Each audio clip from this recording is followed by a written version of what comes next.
ஃபுட்டில் நிறைய வீடியோஸ் வைரலாகி பார்த்துருப்போம். ஆப்பிளில் வேக்ஸு, பிளாஸ்டிக் ரைஸு, வாட்டர்மெலானில் B12 இன்ஜெக்ட் பண்ணுறாங்க, ஸ்வீட் பொட்டேட்டோவில் கலர் போடுறாங்க. இந்த மாதிரி விஷயங்களில் ஸ்கேம் எது, ஃபேக்ட் எது? இந்த வீடியோ பதிவில் தெரிஞ்சுக்கலாம் வாங்க.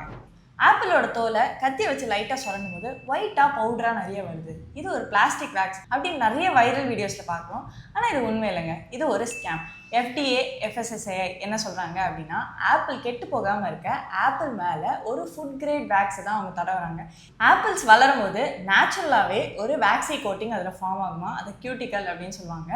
அதே ஆப்பிளை ஹார்வெஸ்ட் பண்ணிவிட்டு கமர்ஷியலாக டிரான்ஸ்போர்ட் பண்ணுறதுக்கு முன்னாடி என்ன பண்ணுவாங்களாம், அது நல்லா வாஷ் பண்ணுவாங்களாம். அப்படி வாஷ் பண்ணும்போது நேச்சுரல் வேக்ஸ் கோட்டிங் வந்து அதுலேருந்து போயிடும்.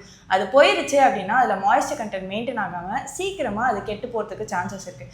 அதனால் என்ன பண்ணுறாங்களான்னா, அதில் ஃபுட் கிரேட் வேக்ஸை வந்து அதில் அப்ளை பண்ணுறாங்கன்னா, இது வந்து சேஃப் ஃபார் கன்சப்ஷன் அப்படின்னு சொல்லிட்டு FDA, FSSAI அப்ரூவ் பண்ணியிருக்காங்க. ஆப்பிளில் இருக்கிற வேக்ஸ் உண்மையிலே சேஃப் தானேன்னு எனக்கு டவுட் இருக்குது அப்படின்னு நினச்சிங்கன்னா, கொஞ்சம் லூக்வார்ம் வாட்டரில் வினிகர் போட்டு அந்த ஆப்பிளை few minutes to few seconds அதில் சோக் பண்ணிவிட்டு அதுக்கப்புறம் கன்சியூம் பண்ணுங்கள். இல்லை எனக்கு பிரச்சனையே வேணாம்னு நினச்சிங்கன்னா தோலை மொத்தமாக பீல் பண்ணிவிட்டு ஆப்பிளை சாப்பிடுங்க. அடுத்து எல்லாரும் பயப்படக்கூடிய watermelon and vitamin B12 injection.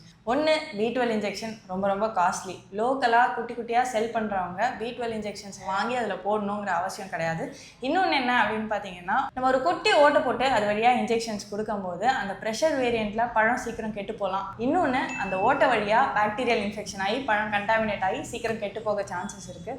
ஒரு சில இடத்துல எரித்ரோசைன் அப்படிங்கிற ஒரு ரெட் டையை வாட்டர்மெலானில் இன்ஜெக்ட் பண்ணதாக சொல்கிறாங்க. ஒரு பழம் இன்ஜெக்ட் ஆகிருக்கு அப்படின்னா அதை சுற்றி பாருங்கள், எங்கேயுமே ஓட்டை இல்லை, ஈவனாக ரெட் கலர் ஸ்ப்ரெட் ஆகிருக்குன்னா அது நிஜமாலே ஒரு நல்ல குவாலிட்டியான வாட்டர்மெலானாக இருக்கலாம். வெளியேந்து இன்ஜெக்ட் பண்ணுறாங்க அப்படின்னா லாஜிக்கலி யோசிச்சு பார்த்தோம்னா, இன்ஜெக்ட் பண்ணுற ஒரு சில இடத்துல நிறைய ரெட் இருக்கும், பழத்தில் ஈவனாக ரெட் கலர் ஸ்ப்ரெட்டாக இருக்கணுன்ற அவசியம் இல்லை.